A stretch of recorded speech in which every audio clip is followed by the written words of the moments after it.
వైకా jewellers వెలలేని Vaibhogam తరుగులేని నమ్మకం. ఇప్పుడు మన కాకినాడలో డిసెంబర్ 5న ఘనంగా ప్రారంభం కాబోతోంది. నమస్కారం, వెల్కమ్ టు సుమన్ టీవీ. నేను గీతాంజలి. ప్రస్తుతం మనతో పాటు ఉన్న అతిథి శ్రీ విద్యాపీఠం వ్యవస్థాపకులు, గత 45 సంవత్సరాలుగా శ్రీ విద్యా ఉపాసన చేస్తూ ఎంతో మందికి మంత్రోపదేశం చేసిన గురువు గారు శ్రీ గురు కరుణామయ్య. వారితో మాట్లాడి మరిన్ని విషయాలు తెలుసుకుందాం. గురువు గారితో మాట్లాడదాం. నమస్కారం గురువు గారు. నమస్కారం. గురుగారు, మార్గశిర మాసం వచ్చేసింది. కార్తీకం అలా గడిచిందో లేదో, మార్గశిర మాసంలో ప్రత్యేకంగా చెప్పుకోవాలి, విష్ణు ఆరాధన చేస్తూ ఉంటారు, అలాగే లక్ష్మీదేవి ఆరాధన చేస్తూ ఉంటారు. గురువారాలు లక్ష్మీ వారంగా చేస్తాం. అయితే ఆ రోజున ఖచ్చితంగా నియమం అంటే ఏమన్నా ఉంటుందా అండి? ఏమన్నా అంటే వ్రతాల్లాగా ఆచరించవచ్చా? ఆ రోజు ఎటువంటి నైవేద్యాన్ని సమర్పించాలి? అసలు పూజ చేసుకోవాలంటే ఎలా చేయాలి మార్గశిర గురువారం? సైకలాజికల్ వీక్నెస్ అనండి. కార్తీకానికి శ్రావణానికి ఇచ్చినంత ఇంపార్టెన్స్ ఈ మార్గశిరానికి ధనుర్మాసానికి ఇవ్వరు. అది వైష్ణవులు రిజర్వ్ చేసి పెట్టుకున్నారని ఒక అపోహ. నిజమే, వాళ్ళకి మాత్రమే అన్నట్లుగా చూస్తాం కొంచెం. అటుపక్క చూడరంటారు. కానీ మాసానాం మార్గశీర్షానాం, మాసాల్లో కల్లా మార్గశీర్షం చాలా గొప్పది. ఎందుకంటే మీరు చూడండి, డిసెంబరు నవంబర్ నెలలో చలి ఎక్కువ ఉంటుంది, తామసిక గుణం అప్పుడు వస్తుంది. ఇకపోతే ఆ చలిలో ఉన్నప్పుడు శరీరం మీదే దృష్టి ఉంటుంది కాబట్టి భక్తి మీదకి వెళ్ళడం చాలా కష్టం. అందులో అప్పుడే పొద్దున్నే లేచి చన్నీళ్ళలో స్నానం చేయమంటుంది శాస్త్రం. నీ కష్టాల్లో ఉన్నప్పుడు స్థితికర్త అయినటువంటి విష్ణుమూర్తిని, ఆయనకి శక్తినిచ్చేటువంటి లక్ష్మీదేవిని పూజిస్తే చాలా మంచిది. ఇహము పరము రెండూ లభిస్తాయి అని చెప్పారు. అందుకే అక్కడ కూడా మళ్ళీ ఈ మాసంలో ధనుర్మాసం వచ్చినప్పుడు తిరుమలలో సహస్రనామార్చన చేస్తున్నప్పుడు బిల్వదళాలతో చేస్తారు. విన్నానండి. ఎందుకు గురువు గారు? బిల్వ నిలయాయై నమః అని లక్ష్మీ అష్టోత్తరంలో ఆ బిల్వంలో మరి శివుడు విష్ణువు అని చెప్పి కొట్టుకుంటూ ఉంటారు కదా, వాళ్ళ కనువిప్పు తెలుసు. ఇకపోతే ఈ మార్గశీర్ష మాసంలో లక్ష్మీదేవిని విష్ణుమూర్తిని ఆరాధించడం చాలా ఉత్తమం అని అంటారు.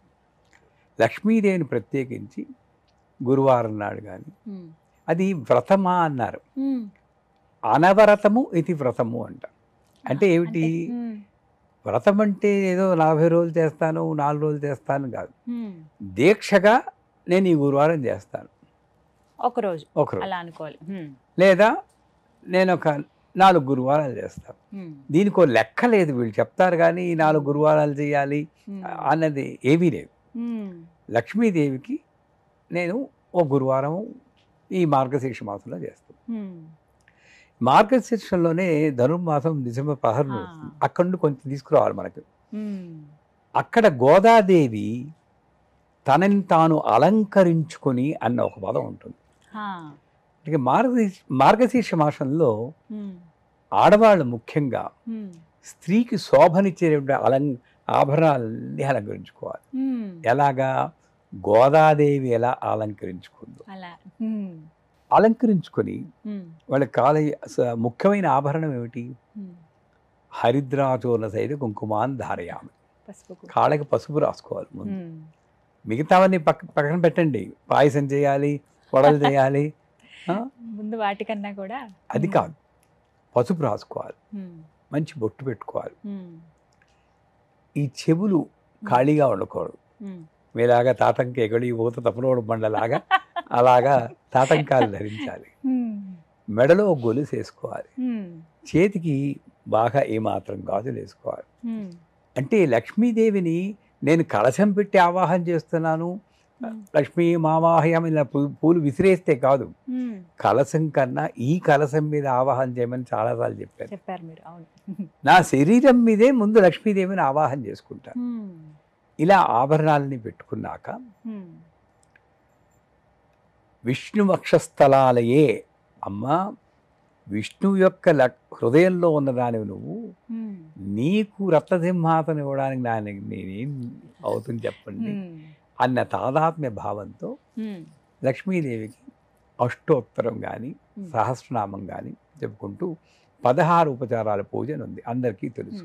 16 ఆ ఉపచారాలు పూజ చేయాలి. చేసినప్పుడు ప్రత్యేకించి కథ అంటూ ఉండదు.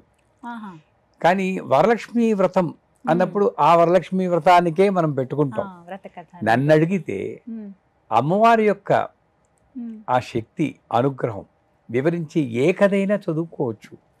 దీనికి గురువారం ఈ కథ చదవండి అని ఎక్కడా లేదు. అలా ఉండదు. వరలక్ష్మి వ్రతానికి కథ ఉంది, సరస్వతి పూజకి కథ ఉంది, వినాయక చవితికి కథ ఉంది. కానీ ఇక్కడ ప్రత్యేకించి నాకు తెలిసి కథ ఏం లేదు. ఈ వ్రతం చేశాక ముఖ్యంగా కిస్మిస్ పళ్ళు, ఎండు ద్రాక్ష అంటారు, అంటే బంగారు రంగులో నల్లగావు, అవి తీసుకుని తేనెలో ముంచి అమ్మవారికి ఒక్కొక్క నామానికి ఉండాలి. అందులో కూడా ఇప్పుడు ప్రకృత్యై నమః వికృత్యై నమః అనే అష్టోత్తరం ఉంటుంది. ఓం ప్రకృతి నమః. ఇంకా బలం కావాలంటే ఓం శ్రీం హ్రీం శ్రీం కమలే కమలాలయే ప్రసీద ప్రసీద శ్రీం హ్రీం శ్రీం ఓం మహాలక్ష్మి అని పెద్ద మంత్రం ఉంది. ఇది ముందు వెనక పెట్టి సంపుటీకరణ చేసి ఓపిక, మరి ఒక్క గురువారం చేసినా చాలు, ఓపికగా పట్టుకుని ఎలా చెప్పాలంటే ఓం శ్రీం హ్రీం శ్రీం కమలే కమలాలయే ప్రసీద ప్రసీద శ్రీం హ్రీం శ్రీం ఓం మహాలక్ష్మే నమః ప్రకృతే నమః ఓం శ్రీం హ్రీం శ్రీం కమలే కమలాలయే ప్రసీద ప్రసీద శ్రీం హ్రీం శ్రీం ఓం మహాలక్ష్మే నమః శ్రీం. అలా 108 నామాలు చదువుకోవాలి. అమ్మో అనుకుంటారు ఇప్పుడు విని వాళ్ళందరూ. ఇదే ఉండకూడదు. ఆహా, అప్పుడు ఆ రోజుల్లో కట్టెల ముక్కుని వాడు కూడా ఆహా నాకు ఈ భాగ్యం దక్కింది, ఈ టీవీ ఛానల్ ద్వారా నాకు మంత్రం విని భాగ్యం దక్కింది, నాకు తెలియదు, వెంటనే నేను చేసేయాలని మార్గశీర్షమాసం ఎప్పుడు వస్తుందా అని చూడాలి వాళ్ళు. వీళ్ళు ఏమనుకుంటారు, సింపుల్గా పోయి ఇంత కష్టం పెడుతున్నారంటే రామయ్య అనుకుంటారు. కానీ సంపుటీకరణ చేసిన మంత్రంతో చాలా బలం ఉంటుంది. 100%. ఇది లేని వాళ్ళు ఓం ఐం హ్రీం హ్రీం ప్రకృత్యై నమః శ్రీం ఓం ఐం హ్రీం హ్రీం వికృత్యై నమః శ్రీం ఇలా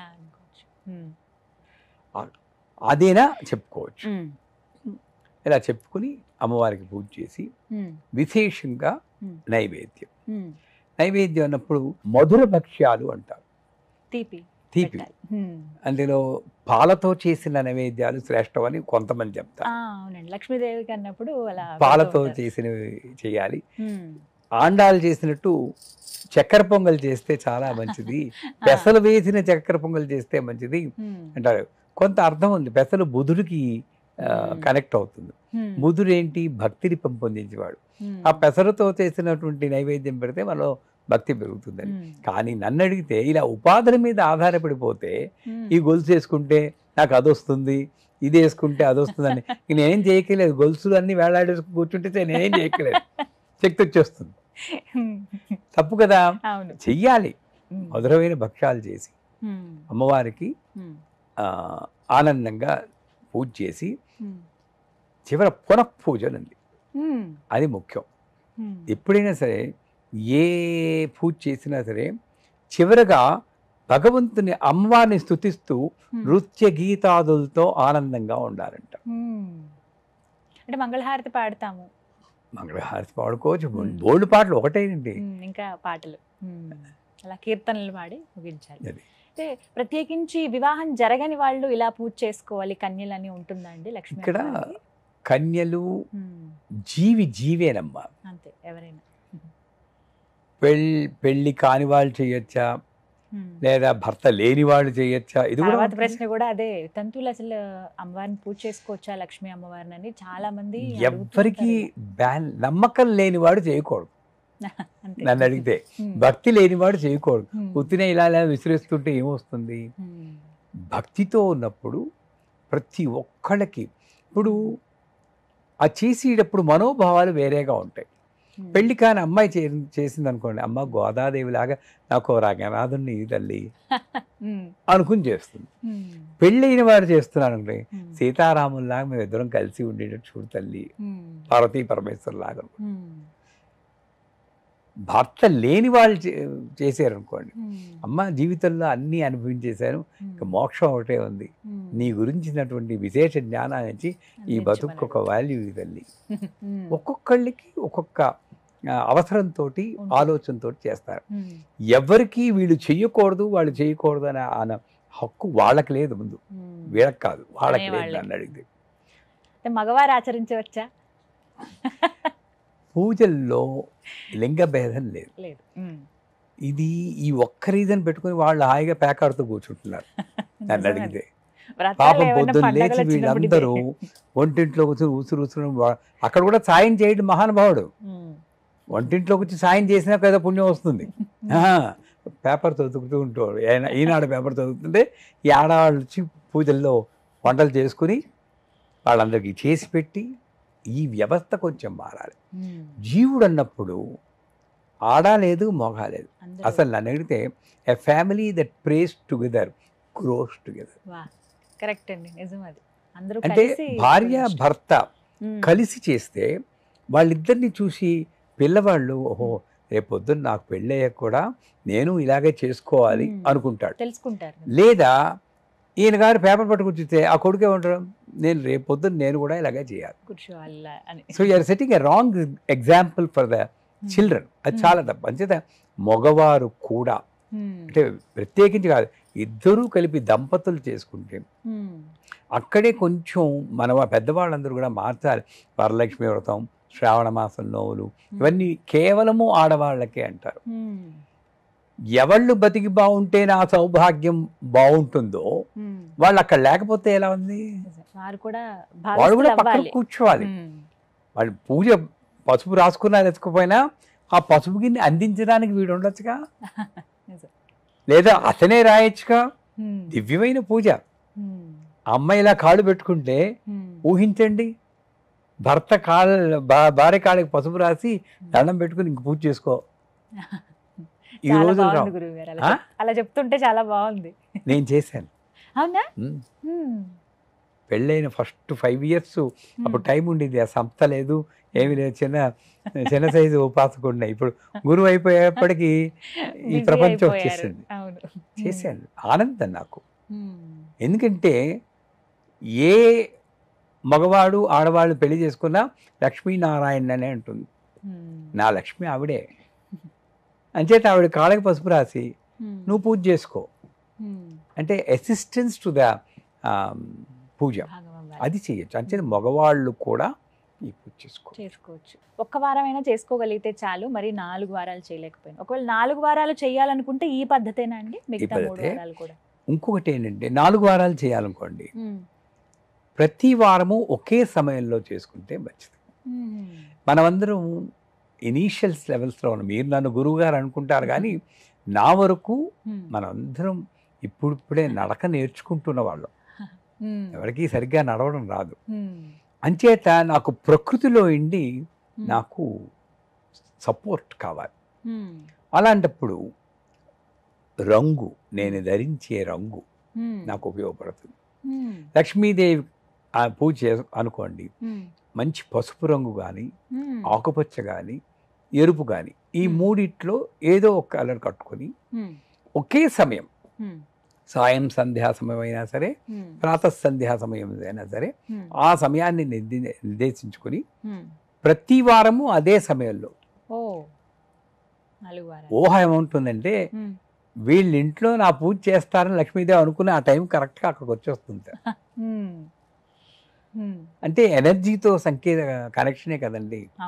ప్రకృతి అంతా వ్యాపించినటువంటి ఆ బ్రాడ్ ఎనర్జీలో కొన్ని పాకెట్స్ ఉంటాయనుకుంటే, ఈ పాకెట్కి నేను కనెక్ట్ అవ్వాలంటే ఇది చైతన్యవంతమైన ప్రకృతం ఇలా తిరిగిపోతూ ఉంటుంది. ఒక గణపతి పాకెట్ ఊహించుకోండి, గణపతి, సరస్వతి, లక్ష్మి వీళ్ళందరూ ఇలా తిరుగుతున్నప్పుడు నేను కనెక్ట్ అవ్వాలి అంటే కరెక్ట్గా ఒకే టైంలో వచ్చి ఆ టైంకి అది వస్తుంది, ఈజీగా కనెక్ట్ అవ్వచ్చు. అది కాకుండా నియమం, నిబద్ధత అన్నది ఉండాలి పూజలో. ఎప్పుడు పడితే అప్పుడు చేయడం, ఎప్పుడైనా నాకు తోచకపోతే చేయడం, నా పనులన్నీ అయిపోయాక చేస్తా అనడం, నాకు ఇదే ముఖ్యం. అంటే సూర్యోదయం టైంలో ప్రాతః సంధ్య లేదా సాయం సంధ్య, ఆ టైంలో 4 గురువారాలు అదే టైం చేసుకోవడం.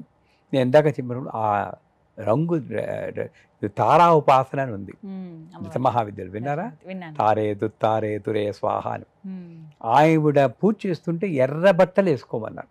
ఉమ్, ఎర్ర బట్టలు వేసుకుని ఉమ్, ఆ ఎర్ర పళ్ళు నైవేద్యం పెట్టడం ఉమ్, ఇవన్నీ ఉంటాయి. ఉమ్. అంచేత ఈ లక్ష్మీదేవి పూజ చేస్తుంటే పసుపు, ఎరుపు, ఆకుపచ్చ ఆకుపచ్చ. ఉమ్, ఈ రంగు వస్త్రాలు ధరించి ఉమ్. అందంగా అలంకరించుకుని చేస్తే పూజ చేసుకోవాలి. ఒకవేళ ఆటంకం వచ్చింది అనుకోండి, మధ్యలో 4 వారాలు కుదిరినప్పుడు 3 లెక్క ఉంటుందా? ఆ తర్వాత వారాన్ని చేసుకోవచ్చు అలా. 4 వారాలు చేస్తాను అంతే. అంతే. ఇప్పుడు అప్పటికి మాసం దాటిపోతుంది కదండి, అప్పుడు కూడా ఆచరించవచ్చా? ఇది మనం అనుకుంటున్నాం మార్గశీర్ష మాసంలోనే అలా సర్వకాల సర్వావస్థలందు ఇప్పుడు అమ్మాయి. పడేది. నేనేమనుకుంటాను, నేను ఆడదాన్ని అయింటే నాకు ఒక వారం చేశాక రెండో వారంలో నాకు అడ్డొచ్చిందంటే, నాతో ఆడుకుంటున్నావు తల్లి, ఆడుకో. నేను 4 వారాలు చేస్తానన్నాను, నాకు మార్గశీర్షంతో కూడా పని లేదే, నీ పూజ చేయడమే నాకు కావాలి. తర్వాత వచ్చే మాసం నేను అనుకున్నది నువ్వు తలుచుకుంటే మార్గశీర్షంలో ఉన్న శక్తిని తర్వాత మాసంలో కూడా పెట్టగల శక్తి నీకుంది. అదైతే అమ్మకే సాధ్యం. ఆ నమ్మకం నాకుండాలి. అంటే 4 అంటే 4 ఎన్ని సంకల్పం తీసుకున్నాం అనే దాన్ని బట్టి ఉంటుంది. మొత్తంగా ఇలా జరుపుకోవాలి. చాలా చక్కగా వివరించారు గురుగారు. నమస్కారం.